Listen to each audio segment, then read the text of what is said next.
Bonjour. Y a-t-il aujourd'hui un choc de civilisation et en particulier un choc islam-occident? C'est vrai que depuis le 11 septembre 2001, avec la guerre en Afghanistan, avec aussi la guerre en Irak, c'est une thèse qui fait de plus en plus son chemin.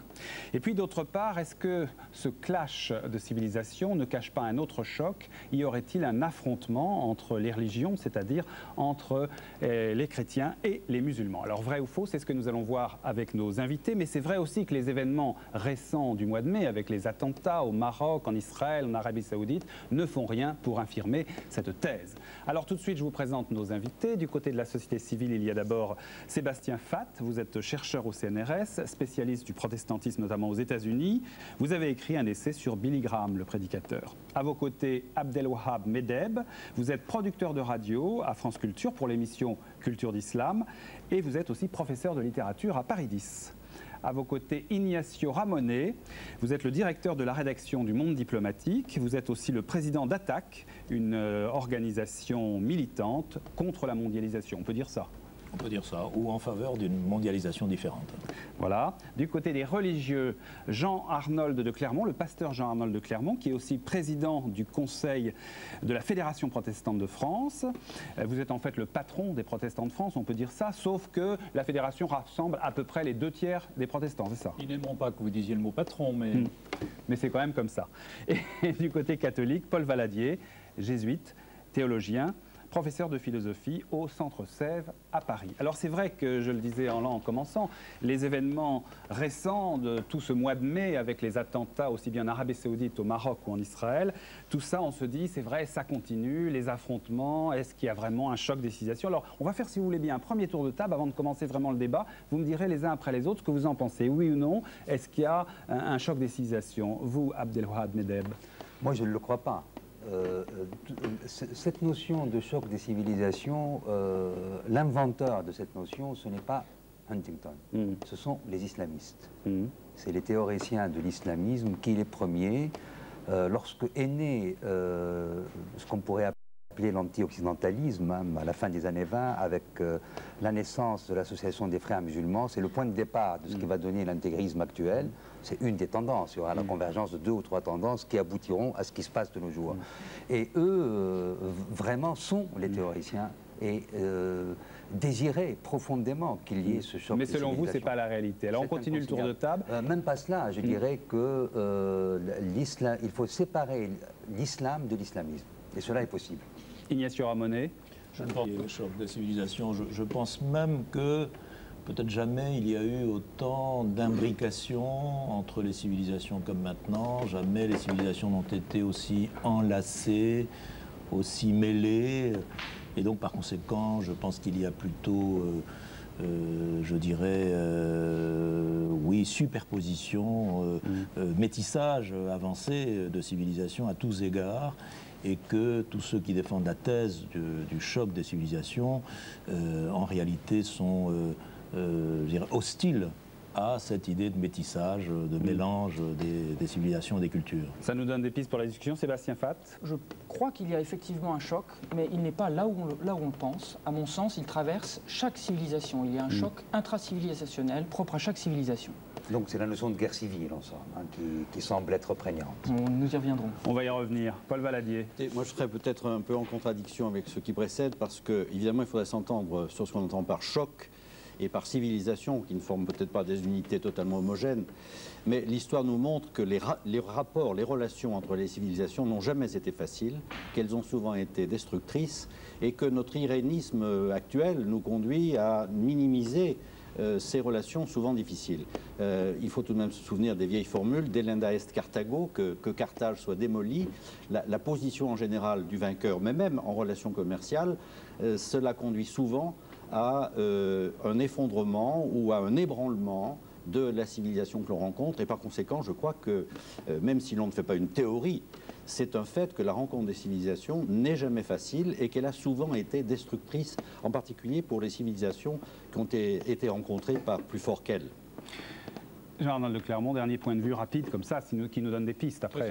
Lorsque la jeune Touareg quitte son village pour rejoindre son jeune épousé dans la banlieue parisienne, est parti de son village les pieds nus et arrive ici et que son époux, qui est depuis 6 mois ou 1 an en France, lui offre comme cadeau d'épousailles des chaussures à talons hauts dont elle ne sait absolument pas quoi faire, et qu'elle habite au 2e étage d'une tour de 18 étages, persuadée que tout va s'effondrer sur elle, il y a choc des civilisations. Ce choc, que j'illustre de cette manière-là, nous le connaissons depuis des siècles. En faire une théorie, et une théorie où christianisme et islam seraient en confrontation, alors là je rejoins mes prédécesseurs. Alors effectivement, ce qu'il faut dire, c'est que derrière tout ça, il y a un livre qui est paru en fait il y a une dizaine d'années. C'est le livre de Samuel Huntington que vous avez mentionné, qui s'appelle Le choc des civilisations. Huntington est un professeur à Harvard, il a maintenant 75 ans. Alors il faut resituer un peu le contexte dans lequel a été écrit ce livre. Au début des années 90, un autre professeur américain, Francis Fukuyama, avait écrit, après la chute du bloc soviétique, avait écrit une théorie. Tous les pays, après la chute du bloc soviétique, donc, vont suivre le modèle occidental. Tous les pays vont devenir des démocraties prospères. Ce sera la fin de l'histoire, comme il disait. Et face à cela, Samuel Huntington a voulu écrire un autre livre en disant « Les idéologies, ce n'est pas fini. En fait, aujourd'hui, c'est des civilisations qui s'affrontent. » Rappel de Jean-Paul Guetny. Il paraît qu'après le Coran, Le choc des civilisations, ça a été le livre qui a remporté le plus grand succès après les attentats du 11 septembre 2001.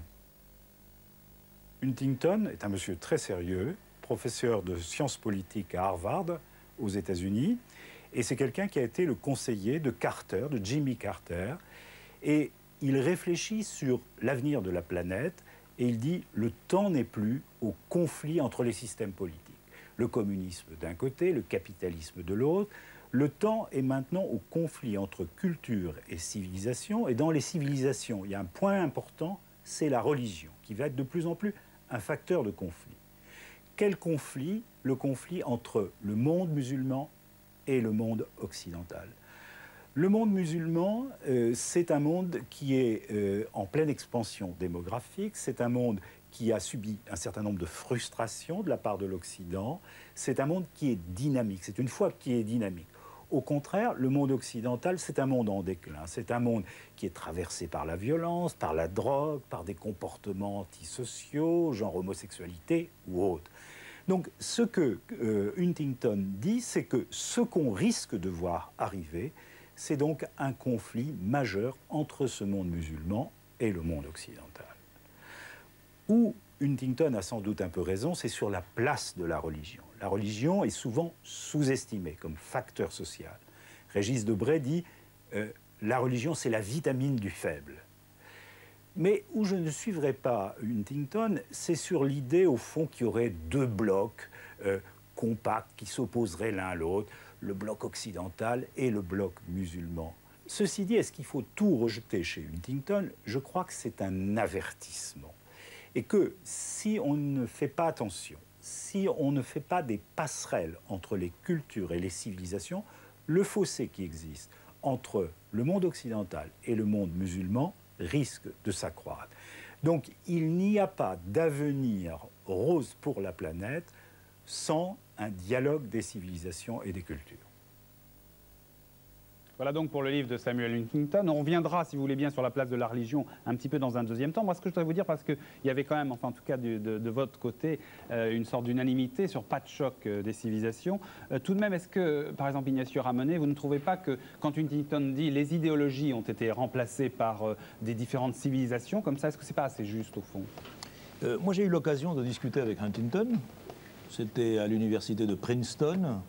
Il y a 2 ans, il y avait un grand colloque autour de son livre, avec un certain nombre de chercheurs qui venaient d'à peu près partout, du sud, du nord, en particulier d'Asie. Et il y avait unanimité pour dire que la thèse de Huntington était excessivement caricaturale. Huntington lui-même, quand il a répondu à l'ensemble des critiques, a admis que ce qu'il voulait dire en définitive, parce que dans son livre, il critique essentiellement 2 civilisations qu'il affronte à la civilisation occidentale. C'est d'ailleurs la faiblesse de son livre, c'est plutôt cet affrontement. Voilà, pas seulement l'islam, mais aussi ce qu'il appelle la civilisation confucéenne, c'est-à-dire l'Asie. Et vous avez dit à juste titre que le livre a été écrit il y a 10 ans, quand on disait que le Japon allait acheter l'Amérique, allait dominer l'Amérique, que l'Asie allait s'imposer dans le monde, etc. Et donc c'était un peu contre ça, davantage que sur l'islam. Et alors, il disait effectivement, ce qui s'est passé avec l'effondrement de l'Union soviétique, c'est qu'il y a un épuisement, disons, de l'identification de type social. Il y a un épuisement d'un cycle de 2 siècles d'identification sociale qui a marqué l'histoire de ces 2 siècles. Et avec la disparition de cette identification sociale, dire « je suis un ouvrier, j'appartiens à la classe ouvrière » par exemple, et m'identifier en fonction de cette définition à des thèses, le socialisme, l'internationalisme, etc., il disait devant le vide que crée cette disparition, les gens se redéfinissent par rapport à 2 identités archaïques, le nationalisme et la religion. Et ça, vous ne trouvez pas ça faux, vous-même? Non, je ne trouve pas ça faux parce que, évidemment, on l'a vu dans le Caucase, en particulier dans les guerres du Caucase, dont on a encore aujourd'hui la Tchétchénie qui fait partie de cette crise, et puis dans les Balkans. Mais en revanche, je crois qu'il sous-estime le choc qu'a provoqué, en particulier dans les pays du Sud, la globalisation.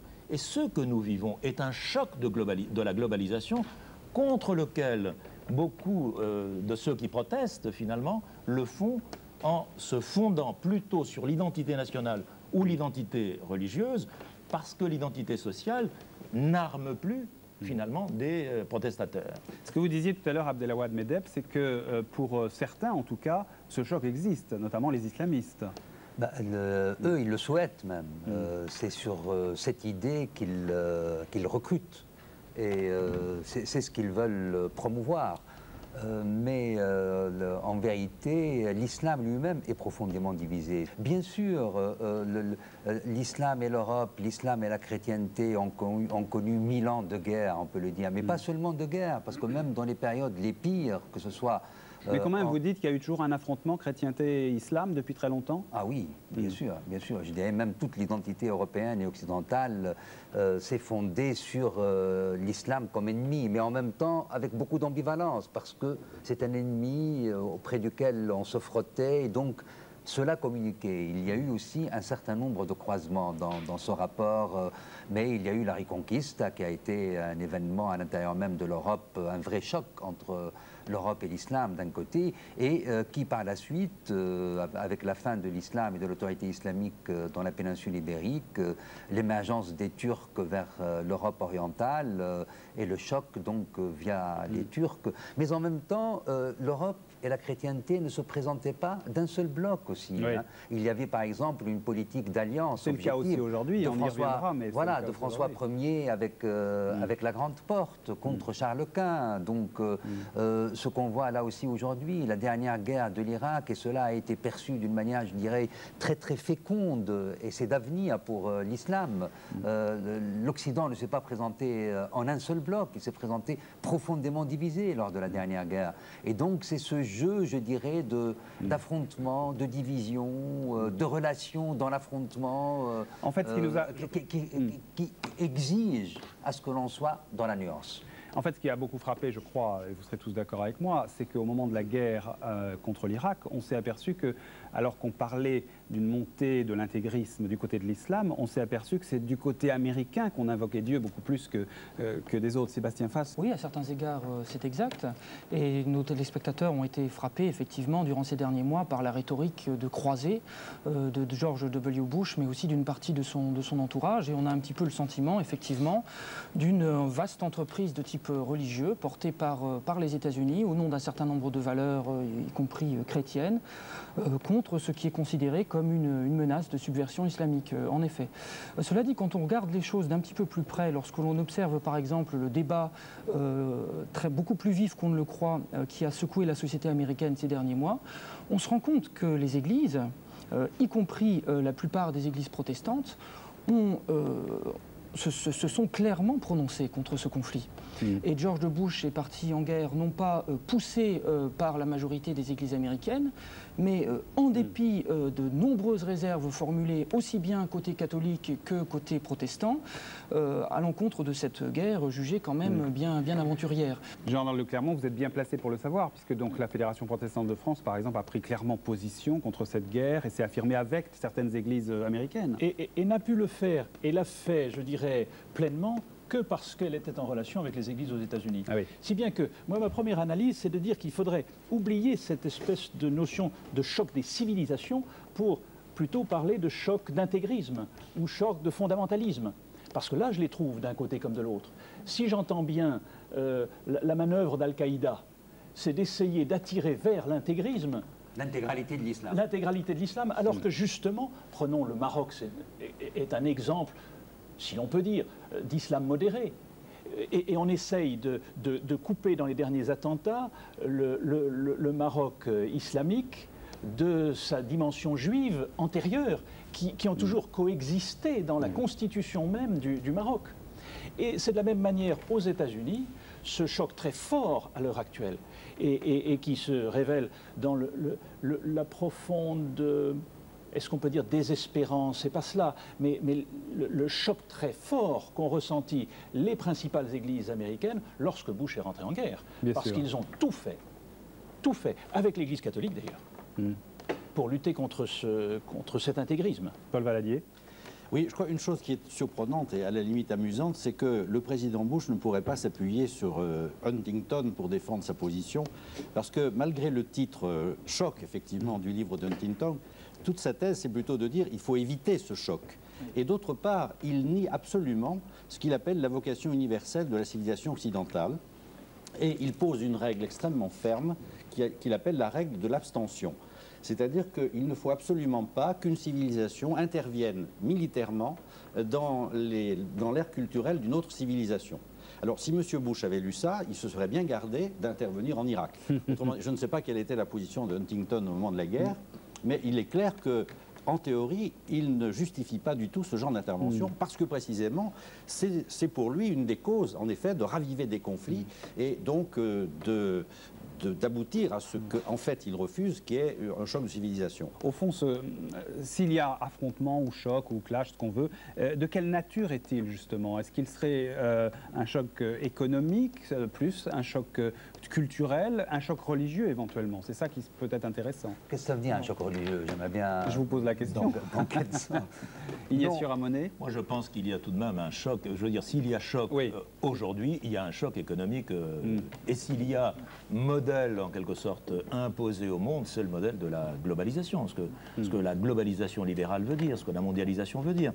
C'est-à-dire il faut bien voir que le monde d'aujourd'hui, c'est vrai qu'on est sorti de l'affrontement Est-Ouest, mais il y a aujourd'hui un monde qui sur le plan, disons, du niveau de vie, se divise entre 1 milliard de personnes, mettons un petit milliard, entre 500 millions et 1 milliard de personnes qui vivent à peu près comme nous, et 5 milliards de personnes qui vivent dans le besoin, dont 3 milliards qui vivent dans la misère.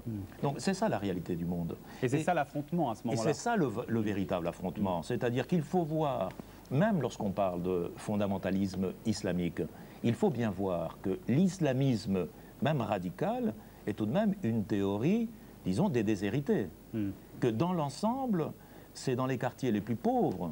Regardons ce qui s'est passé à Casablanca, d'où venaient les kamikazes, dans les quartiers les plus pauvres, les plus abandonnés, que les islamistes recrutent. Est-ce que vous êtes d'accord pour dire que la montée de l'islamisme, c'est une révolte des pauvres contre les riches? Non, les intégristes, les chefs, les théoriciens, et là on l'a constaté, on l'a remarqué, c'est des gens qui ne viennent pas du tout des milieux pauvres, bien au contraire. Et très souvent, ils viennent même de milieux technocratiques et ils ont une maîtrise. Lénine non plus et Marx non plus.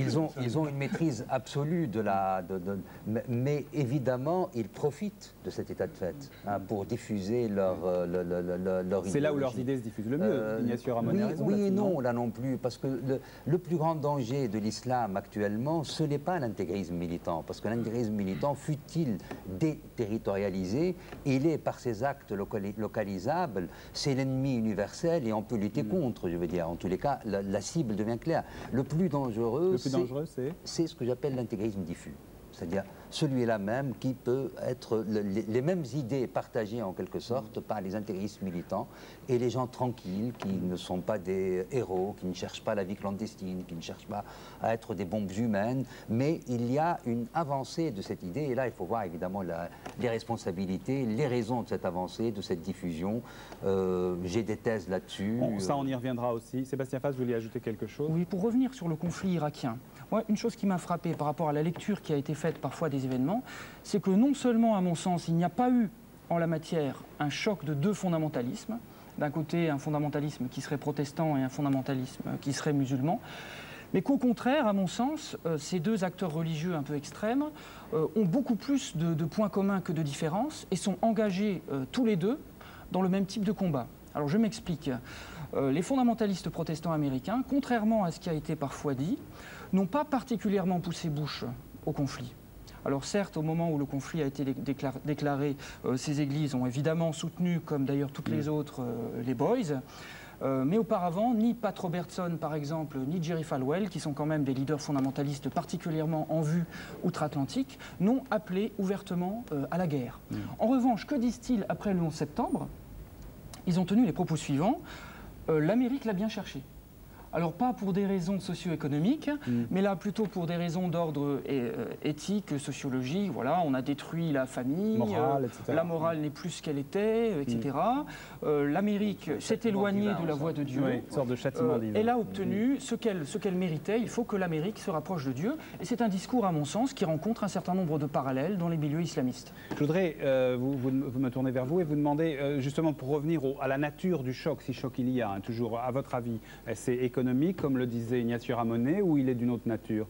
Oui, il y a quelque chose qui me frappe, c'est, comment dire, l'arrogance de la soi-disant démocratie comme achèvement de la civilisation. Et c'est assez intéressant de lire les philosophes, enfin, qui soutiennent la pensée des Wolfowitz, Peirce et autres, enfin, qui aujourd'hui soutiennent Bush. C'est tout à fait cette espèce d'extraordinaire optimisme arrogant qui permet d'imposer au monde une façon de vivre et de penser. Je pense à l'image de ces quelques Irakiens qu'on nous a montrés il y a quelques jours qui pleuraient la liberté qu'ils n'avaient pas conquise eux-mêmes. Et bien sûr, ils étaient ravis d'être libres, mais ne pas avoir conquis cette liberté eux-mêmes était quelque chose pour eux d'assez dramatique. C'est l'énorme problème, mais qui est responsable? C'est-à-dire, quand vous posez la question, vous pensez à quelle réponse? Écoutez, je suis désolé, je veux dire, ce sont les Irakiens qui sont responsables de cet état de fait. Oui, tout à fait, tout à fait. Voilà. Mais on a là un vrai choc. Hein. Quand même, Jean-Lande C'est Clermont, vraiment la vraie question, là. Jean-Lande Clermont et Paul Valadier, c'est vrai qu'il y a 30 ans, mettons, dans la politique internationale, on parlait peu de religion. Et aujourd'hui, on en parle beaucoup. Comment vous expliquez ça? Est-ce qu'il n'y a pas là, quand même, une sorte d'affrontement religieux? Oui. Non, je vais revenir un tout petit peu sur la question précédente. Moi, bien sûr, il y a des facteurs économiques déterminants dans ce que nous connaissons. Mais je ne suis pas sûr du tout qu'ils soient absolument décisifs dans cette affaire, pour la bonne raison que, vous savez, en quoi Ben Laden s'occupe vraiment des plus pauvres, lui qui est un milliardaire. Oui, ça c'est ce que disait... Bon, une dernière chose qui me choque, c'est l'assimilation qu'on fait quand même entre les pauvres et les terroristes. Les pauvres ne s'assimilent pas aux terroristes, même si les terroristes jouent des pauvres. Bien sûr. N'est-ce pas? Donc je crois qu'il faut bien... À mon avis, c'est ça qui me gêne beaucoup dans la thèse. Oui. Alors, ceci dit, moi, je crois que la situation dans laquelle nous sommes est extraordinairement complexe. S'il y a des facteurs économiques, il y a évidemment des facteurs religieux. Il y a des facteurs religieux, il y a des facteurs religieux, mais je crois qu'il y a des facteurs civilisationnels. C'est vrai qu'il y a une arrogance de l'Occident, et c'est vrai, disons, que les pays arabes, pour ne pas parler du monde musulman, a le sentiment d'une grande infériorité et d'avoir été minoré, si je puis dire, pendant des siècles. Et là, il y a une sorte de frustration dont les terroristes, effectivement, usent et abusent. Donc je crois qu'il y a un ensemble de facteurs, y compris d'ailleurs de facteurs politiques, il ne faut pas le cacher, parce que la plupart des pays du Proche-Orient, même si on est critique de la démocratie, sont loin d'être démocratiques, et donc là encore, il y a toute espèce de corruption. Donc je crois qu'il est très difficile de rapporter ce qui se passe aujourd'hui à un seul facteur, fût-ce le facteur religieux. Oui. À Jean-Arnaud Clermont. Mais par contre, moi je suis inquiet de l'usage qui est fait de la religion. Ah oui, ça c'est autre chose. Oui, mais vous ne pouvez pas nier non plus qu'il y a une montée des intégristes religieux des deux côtés. Regardez, on le voit chez les islamistes, on le voit aussi un petit peu avec justement Bush et son cabinet autour. Parlons-en avec Sébastien Fabre, parce que... Oui, on va en parler tout de suite. N'y a-t-il pas utilisation de ce qui peut vous servir? Car le fondamentalisme américain, il est au service de quoi, là? De l'argent, de la puissance militaire. Et c'est en cela que la religion est utilisée de manière tout à fait... excusez, à contre-emploi, contre-nature. C'est un fait que la religion est un facteur de dynamisme, d'unification d'un peuple, et est un facteur en effet de mobilisation des esprits. Et visiblement dans sa stratégie, M. Bush vise à cela, c'est-à-dire à réveiller le sentiment nationaliste américain de son peuple. Et donc, si la religion peut servir à ça, il l'utilise. C'est vrai qu'on mesure mal en effet en Europe où religion et citoyenneté ont souvent et presque toujours été dissociées. Combien en revanche, c'est vrai, la religion est liée à la culture et à la politique aux États-Unis. Avant d'en débattre avec nos invités, petit rappel tout de suite de Valérie Manuel.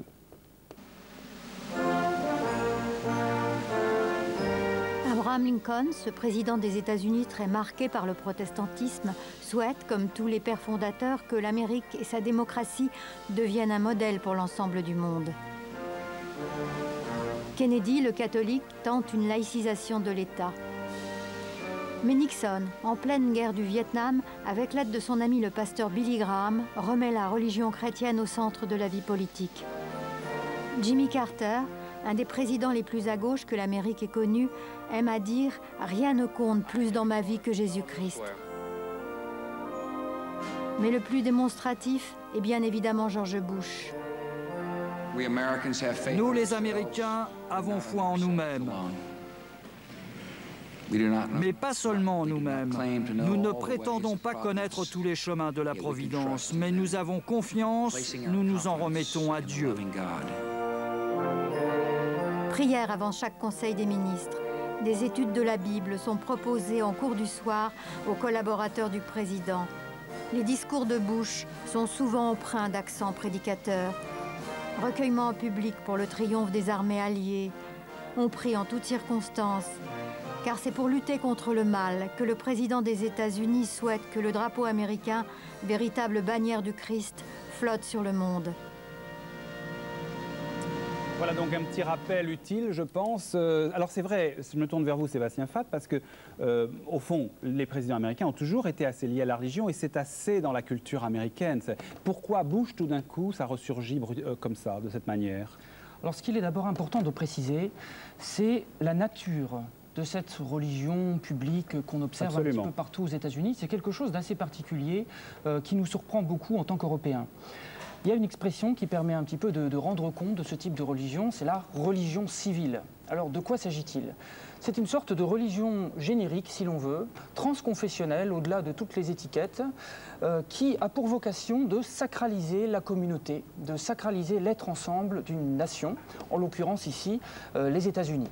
Et c'est pour cela d'ailleurs que George Bush ne mentionnera jamais publiquement le nom de Jésus-Christ, mais simplement le nom de Dieu, une sorte de Dieu générique, pour ne pas froisser les différentes sensibilités confessionnelles de son pays. Alors cette religion civile, en quoi consiste-t-elle concrètement? Quelles sont ses thématiques principales? On peut en distinguer 5. D'une part, l'accent sur les pères fondateurs, WASP, qui ont construit la nation américaine. Oui, ça c'est très important. Voilà, c'est très important. Ouais. D'autre part, l'individu. Toujours, tout passe par l'individu, just do it. C'est l'individu lui-même qui pourra ensuite éventuellement sauver son pays, hein, mais tout passe par lui, l'individu. Ensuite, l'accent sur la foi et la prière, et là c'est tout à fait flagrant lorsqu'on observe effectivement le personnage de George Bush, mais aussi son administration. Quatrième thématique, le messianisme. L'Amérique est porteuse d'une destinée manifeste. C'est la nouvelle Israël, c'est quelque part le peuple élu, et c'est quelque chose qui remonte à loin, qui remonte véritablement aux origines de la constitution des colonies américaines au XVIIe siècle, avec des figures comme John Winthrop et d'autres. Et cinquième élément qui est articulé à l'idée de messianisme, c'est l'optimisme. Dieu est avec nous. In God we trust, nous ne pouvons pas faillir. Et on retrouve ce thème, y compris au lendemain du 11 septembre. J'ai été très frappé par la prédication du télévangéliste Billy Graham dans la cathédrale nationale de Washington le 14 septembre 2001. Donc 3 jours après une des plus grandes catastrophes qui ait touché la société américaine. Par quoi termine-t-il son sermon? Il dit en substance, si l'Amérique saisit cette occasion pour se reconsacrer à Dieu, pour se tourner vers Dieu, on se souviendra du 11 septembre, non pas comme un jour de défaite, mais comme un jour de victoire. Donc l'optimisme malgré tout. Alors ce qui me frappe à propos de Bush quand même, c'est qu'à la fois il se situe de toute évidence dans cette continuité de la religion civile américaine, et je crois que là il faudrait nuancer un certain nombre de choses qui ont pu être dites sur ce personnage. En même temps, on observe quand même un certain nombre de décalages assez significatifs. Le premier d'entre eux, c'est que jusqu'à Bush, les principaux tenants de la religion civile, les principaux acteurs publics de la religion civile aux États-Unis étaient des religieux. Qu'ils soient protestants la plupart du temps, ou parfois aussi catholiques, comme par exemple le cardinal Cushing à l'époque de la présidence Kennedy. Ici, on a l'impression que George Bush confisque ce registre de la religion civile, refuse même de rencontrer un certain nombre de hauts responsables religieux américains sous prétexte que ceux-ci sont hostiles à la guerre contre l'Irak. On a l'impression, d'une certaine manière, qu'il a endossé l'habit du grand prêtre de la religion civile américaine, et là c'est tout à fait nouveau. Autre élément qui me semble important aussi, c'est que traditionnellement dans la religion civile américaine, il y a quand même l'idée d'une autolimitation. C'est-à-dire que l'Amérique n'est pas Dieu. Et ça, c'est très net, par exemple, chez un Wilson qui a inauguré le XXe siècle, avec cet accent si fort sur les logiques multilatérales, sur le droit international, sur la construction d'une société des nations. Wilson était à la fois républicain et chrétien. Il se situait dans l'axe traditionnel de la religion civile. Chez George Bush et son entourage, on a l'impression finalement que la dimension d'autolimitation disparaît et que quelque part, le Dieu promis à la planète, c'est le mode de vie américain. Oui. Alors justement, je me retourne d'abord vers vous, Jean-Arnaud de Clermont et Paul Valadier, parce que quelle est votre réaction quand vous voyez le cabinet Bush en prière avant de déclarer la guerre, par exemple? Ça ne me choque pas outre mesure parce que j'ai une certaine connaissance des États-Unis qui font que je sais que ça fait partie de cette société, cette culture civile. Ce qui me frappe beaucoup plus, c'est les contradictions internes actuelles, ou plutôt la manière dont ça fonctionne. Parce que, qu'est-ce qui s'est passé depuis septembre 2001, sinon la culture de la peur aux États-Unis? De la peur. La peur qui est méconnaissance de l'autre, qui est perte de confiance en sa propre identité, et qui est frustration terrible, et qui est productrice de haine, et de rejet de l'autre. Et alors, comment est-ce que ça fonctionne avec ce que vient de nous dire Sébastien Fath? Sinon, comme effectivement une espèce de survalorisation de la culture américaine et de cette arrogance dont je parlais tout à l'heure. Je pose la même question à Paul Valadier. Oui. Ben, quand je vois ce spectacle, je pense qu'il s'agit d'une mise en scène dans tous les sens du mot.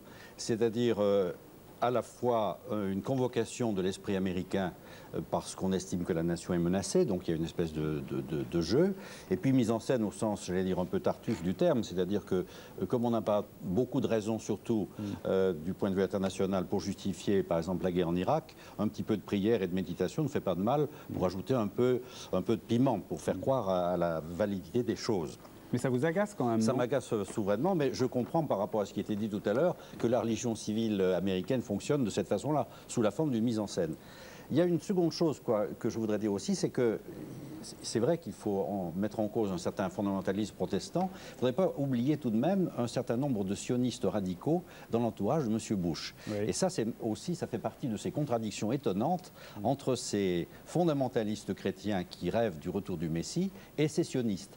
Parce que les sionistes veulent évidemment la restauration d'un État d'Israël théocratique, tandis que les fondamentalistes américains veulent la conversion d'Israël, c'est-à-dire l'arrivée du Messie sur la terre d'Israël, ils se retrouvent avec les sionistes, mais pour la suppression d'Israël, ce qui est évidemment tout à fait surprenant. Et puis la dernière chose, on va dire, ce qui m'inquiète, si vous voulez, derrière ce discours, c'est moins les motivations chrétiennes, religieuses, que je crois tout à fait ambiguës. C'est le manichéisme, le manichéisme que ça suppose. C'est-à-dire qu'on est dans le camp du bien, et vous l'avez un peu dit, Dieu ne peut être qu'avec nous, et en face, il ne peut y avoir que l'axe du mal. Alors, si l'on est dans cette perspective, c'est même pas un choc des civilisations. Nous avons absolument raison, et en face de nous, il n'y a que, je ne sais pas s'il faut appeler des barbares, mais enfin, des puissances du mal. Alors, ça veut donc dire, par conséquent aussi, que la fameuse théorie de la preemptive action, de la guerre préventive, est tout à fait dangereuse, parce que ça veut dire que si la puissance du bien, entre guillemets, s'estime menacée par les puissances du mal, elle a toute légitimité pour intervenir comme elle veut, quand elle veut, où elle veut. Et ça, je trouve, ce manichéisme est tout à fait redoutable, parce qu'aucune nation, si grande soit-elle, ne peut évidemment s'y Paul Valadier, juste on parle de Bush pour ça, mais est-ce qu'au fond, toute l'histoire de la chrétienté n'a pas été jalonnée quand même aussi d'histoires d'ingérence dans les autres civilisations ? l'épopée chrétienne depuis 20 siècles a aussi sur son compte un certain nombre de chocs, ne serait-ce qu'au niveau missionnaire.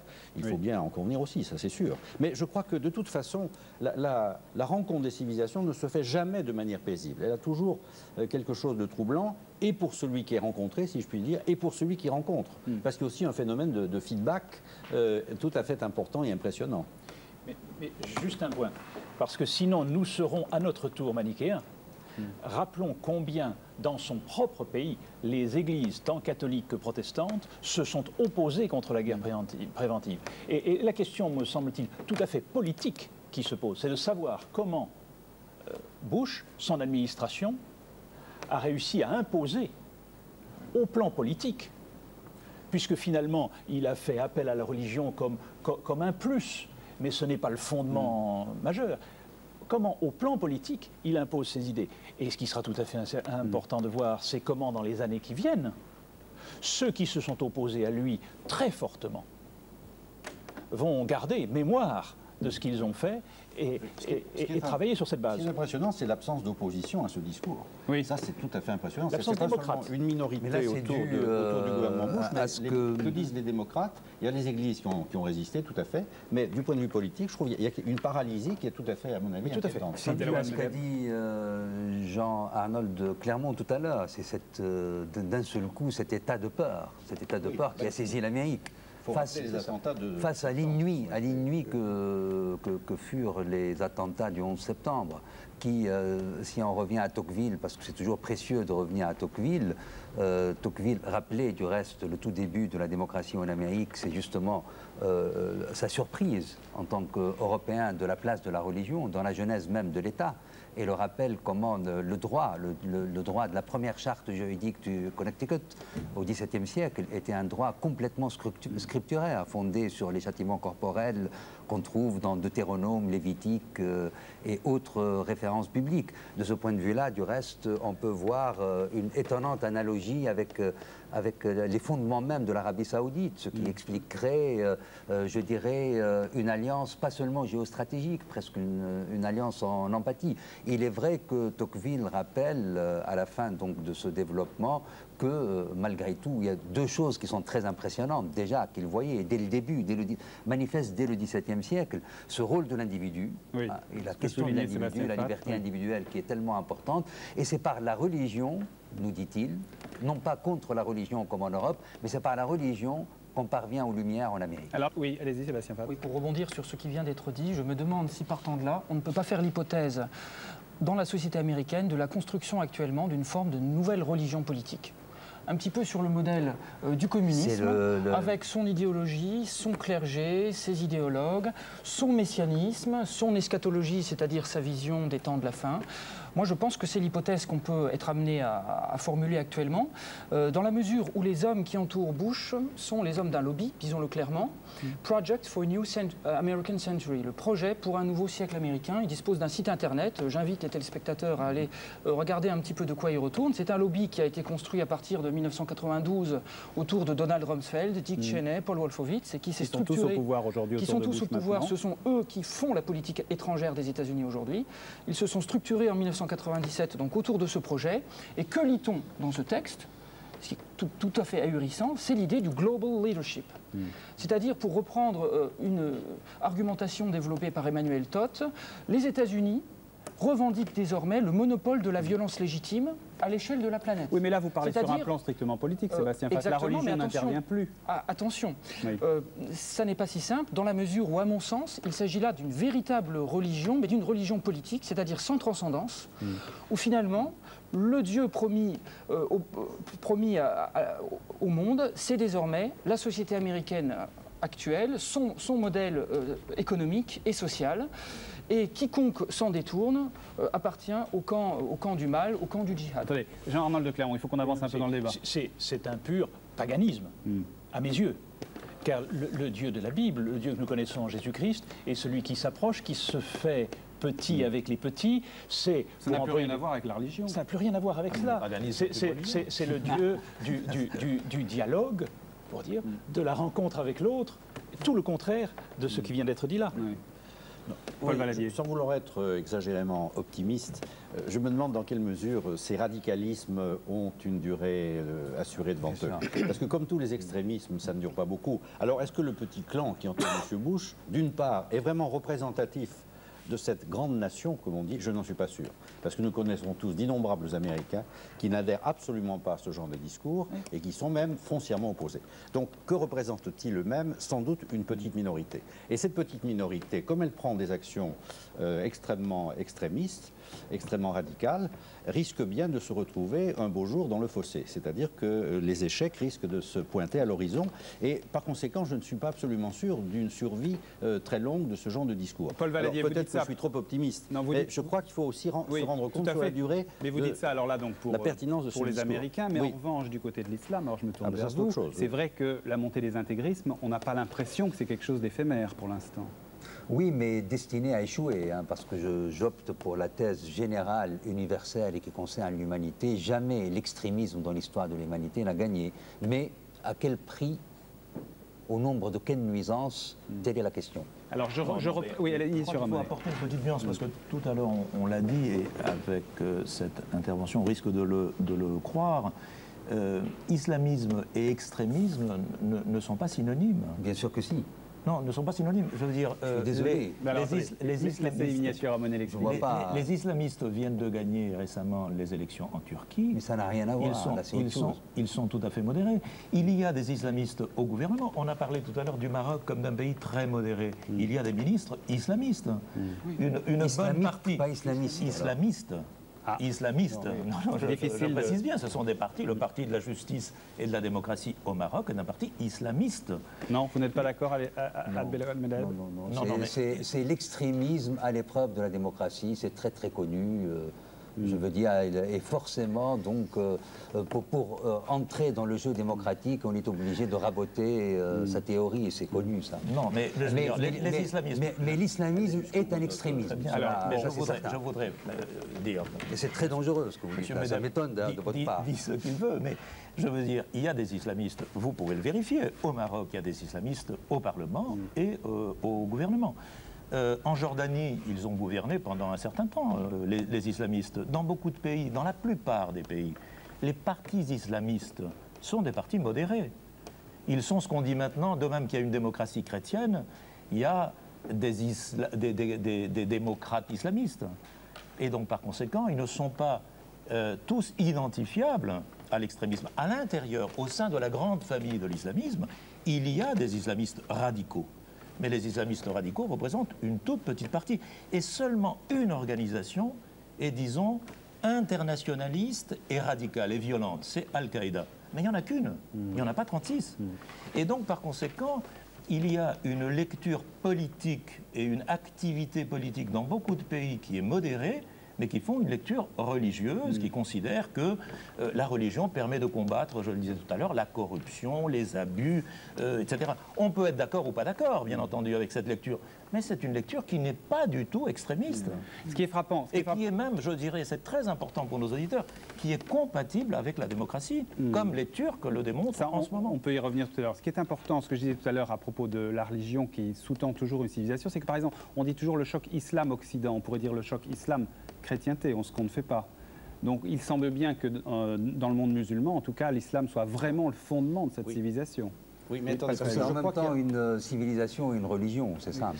Complètement lié. Non, il y a un point, je crois, tout à fait capital. Oui. C'est que l'Occident, bien entendu, a été façonné par la Bible, disons par Jérusalem, il a été façonné par Rome, mais il a été façonné aussi par la Grèce. On dit volontiers, n'est-ce pas, que les musulmans nous ont livré, les philosophes grecs, à travers Avicenne, Averroès, etc.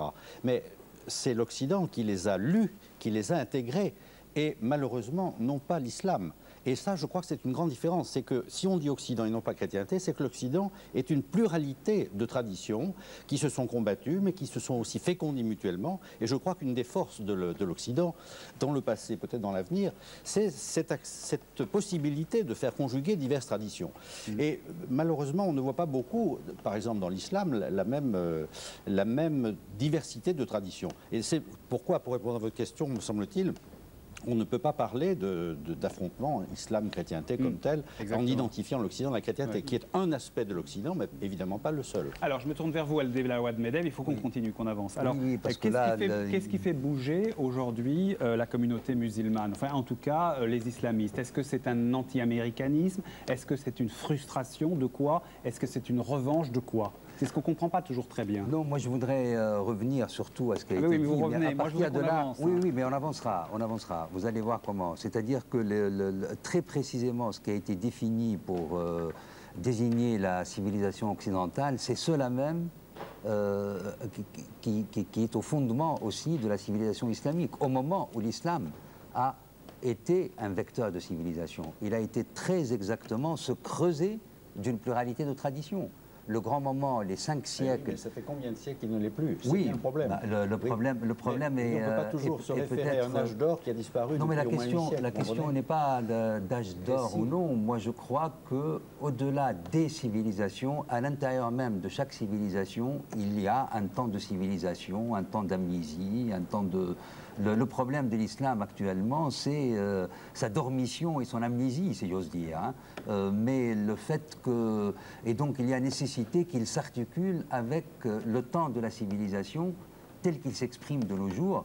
Et là où il s'exprime de nos jours, il est occidental. C'est pour cela que moi, radicalement, je suis contre le projet islamiste, fût-il les islamistes démocratiques. Ils sont totalement dans une espèce, je dirais, de nostalgie et dans une construction vouée nécessairement à l'échec. Alors que le problème peut être très très simple pour moi, et je n'y verrai pas personnellement en tant que quelqu'un originaire de l'islam comme quelque chose qui atteindrait à mon narcissisme ou qui constituerait pour moi une blessure inguérissable, d'être qui que vous soyez, de vous conjoindre au train de civilisation. Et le train de civilisation actuel est occidental. Donc pour moi, le mot d'ordre qui concerne l'islam, c'est occidentalisez-vous. On va écouter justement d'autres paroles de jeunes, par exemple, de jeunes musulmans. Valérie Manuel a interrogé 2 jeunes. L'un est informaticien, l'autre est puéricultrice. Ils parlent de leur situation dans la société française. Écoutez-les. On a l'impression que les gens acceptent les musulmans, ou le judaïsme, ou nos pratiques, quoi. Mais tant qu'on n'est pas trop visible. Je ne porte pas le voile pour afficher ma religion. Hein. On va dire que c'est un petit peu aux autres de nous voir au-delà du voile. Quand j'ai vu le 11 septembre à la télévision déjà, ce qui s'est passé pendant le 11 septembre, j'étais en train de repasser, je suis tombée par terre. Je me suis écroulée sur mes jambes et je me suis mise à pleurer parce que je me suis dit, mais qu'est-ce qui va nous arriver? Parce que je savais que ça allait être tout de suite mis sur le dos des musulmans. Les attitudes intégristes, que ce soit dans un cadre religieux ou dans un autre cadre idéologique ou politique, ça fait peur et ça fait peur à tout le monde. Mais ce n'est pas parce qu'il y a un risque d'une dérive qui existe que forcément il va falloir étendre une réaction à tout un groupe donné.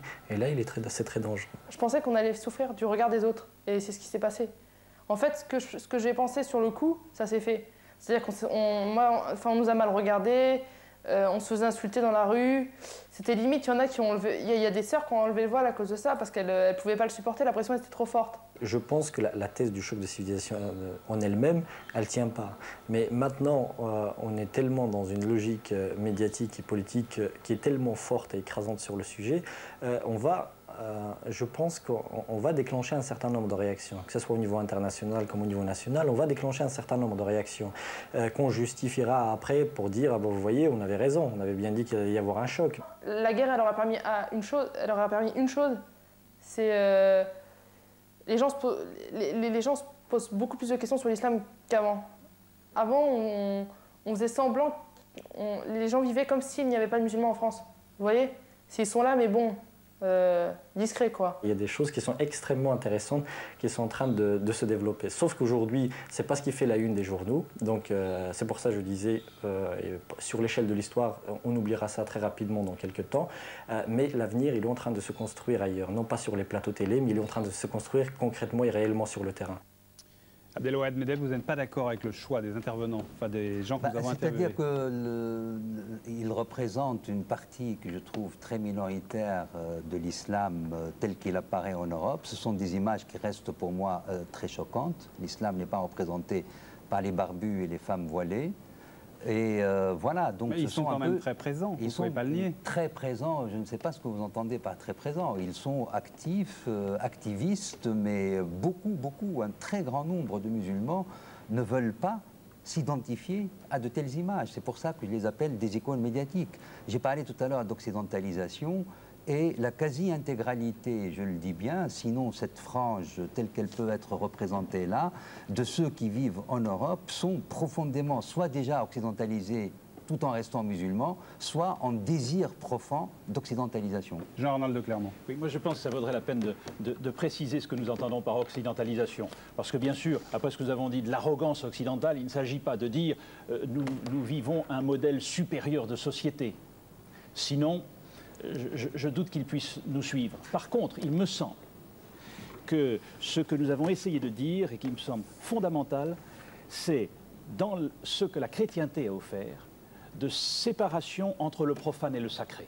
Ou, pour dire les choses de manière encore plus concrète, cette capacité de prendre distance critique vis-à-vis de nos textes fondateurs. Et ça me semble être aujourd'hui l'essentiel dans le dialogue avec l'islam pour nous chrétiens. Mais est-ce que Abdelawad Medeb, alors juste pour répondre à ce que... C'est très exactement ce à quoi je pense. Mais est-ce que vraiment vous avez l'impression que les musulmans aujourd'hui prennent leur distance critique vis-à-vis des textes fondateurs? C'est en train de se faire. Vous trouvez vraiment? C'est en train de se faire. On n'a pas l'impression en tout cas. On n'a pas l'impression. Enfin, ce qui se passe dans le monde entier, on n'a pas l'impression. Je ne vais pas vous citer mon propre travail, le travail d'un certain nombre de personnes. Mais on est bien certain que des gens comme vous le font. L'islam doit travailler dans le sens du théologico-politique de Spinoza, et dans le sens, je dirais, de la liberté de conscience comme signe des Lumières et du fait que le monarque n'a pas, à la Hobbes, à imposer sa religion à son sujet, mais à libérer son sujet justement de cette tutelle, comme le dit Kant. Vous ne craignez pas d'être un peu utopiste, vous? Je ne le suis absolument pas, et vous verrez, vous verrez. Mais alors dernière question, c'est un processus très long qui s'adresse à tous, mais justement comment vous voyez dans l'avenir, donc le fossé islam-occident va-t-il se réduire ou se creuser, enfin dans l'avenir proche? Jean-Arnold de Clermont ou Paul Allier? Non, ce que je pense, c'est qu'on a parlé du choc des civilisations, mais qui risque bien d'avoir un choc interne à l'islam lui-même. Et ce que vous avez dit le préfigure. Il existe déjà. Voilà, mais je pense que l'islam va rentrer dans une crise extraordinairement profonde, parce qu'on ne voit pas venir le Spinoza dont vous avez parlé, mais à supposer qu'il vienne, il se passera ce qui s'est passé dans les chrétientés, c'est-à-dire que les effets seront un effet de déflagration sur la lecture du Coran, sur le type de révélation, sur la foi elle-même, sur l'Oumma, et ainsi de suite. Donc je crois qu'il faut tout à fait se rendre compte que l'islam est dans une crise extrêmement profonde et qu'il va rentrer dans une crise encore plus profonde. D'ailleurs, ça pose le problème de l'identité même musulmane, et on voit bien qu'aujourd'hui, j'allais dire, c'est l'islam qui est un danger pour beaucoup de musulmans, puisque les radicaux estiment que les autres sont des tièdes et ne sont pas de véritables musulmans. Donc je crois que le choc, il sera interne à la civilisation musulmane. Je pense que, disons, il y a un travail aujourd'hui d'introspection et de critique qui se fait au sein, disons, du monde musulman, et qui vient de l'observation de ce qu'ont été certaines expériences extrémistes, radicales, excessives, comme par exemple le régime des talibans, comme même la révolution islamique iranienne, qui évidemment est arrivée à épuisement. Et donc, à partir de là, même tous ceux qui peuvent être tentés par des expériences de ce type, et voire même la voie sans issue et criminelle de Al-Qaïda, vont conduire à dire que cette voie-là, en tout cas, est une impasse. Et par conséquent, il faut réfléchir à comment articuler l'islam et la modernité. C'est plutôt en ces termes-là. En tout cas, une imposition, disons, de ce qu'on appelle l'occidentalisation conduirait encore une fois à des régressions, et cette fois-ci pas forcément fécondes. Conclusion, Jean-Arnold de Clermont. C'est-à-dire l'importance aujourd'hui du dialogue entre les intellectuels, les religieux et les politiques, pourvu que les politiques acceptent cela aussi, y compris dans notre propre pays. Ce n'est pas simplement un dialogue entre politiques, c'est un dialogue entre intellectuels, religieux et politiques. Merci à tous les 5 en tout cas d'avoir participé à cette émission Agapé. Avant de terminer, bien sûr, comme d'habitude, je présente les livres dont nous avons parlé. Bien sûr, d'abord le livre de Samuel Huntington qui avait été publié, Le choc des civilisations, donc, qui avait été publié chez Odile Jacob. Ensuite, le livre de Abdelawad Medeb, La maladie de l'islam, un livre récent, il date de l'année dernière, publié au Seuil. Autre livre, celui de Paul Valadier, le dernier livre de Paul Valadier, La condition chrétienne, c'est aussi publié au Seuil. Et puis enfin le livre de Sébastien Fath, Billy Graham, pape protestant, là c'est chez Albin Michel. Cette émission a été préparée comme d'habitude avec les hebdomadaires La Vie et Réforme, et en particulier cette fois-ci avec le mensuel L'actualité des religions qui dans ses derniers numéros a beaucoup parlé de ce thème, de ce sujet, le choc des civilisations. Je vous rappelle que cette émission comme d'habitude sera rediffusée, elle sera rediffusée dans la nuit de mercredi à jeudi, elle est bien sûr disponible en cassette vidéo. Vous retrouverez toutes les références de cette émission et de ce dont on a parlé sur notre site internet, le site Le Jour du Seigneur, accessible par le site France 2. Et puis vous pourrez bien sûr donc continuer le débat sur notre forum de discussion. Écrivez-nous aussi, voici nos adresses, je vous les rappelle. Agapé Le Jour du Seigneur, 45 bis rue de la Glacière, c'est Paris 13e. Présence protestante, 47 rue de Clichy, c'est Paris 9e. Il n'y aura pas d'émission en juillet et en août. Rendez-vous donc pour la prochaine émission, ce sera le 7 septembre avec Martine Chardon pour une prochaine numéro d'Agapé. À très bientôt.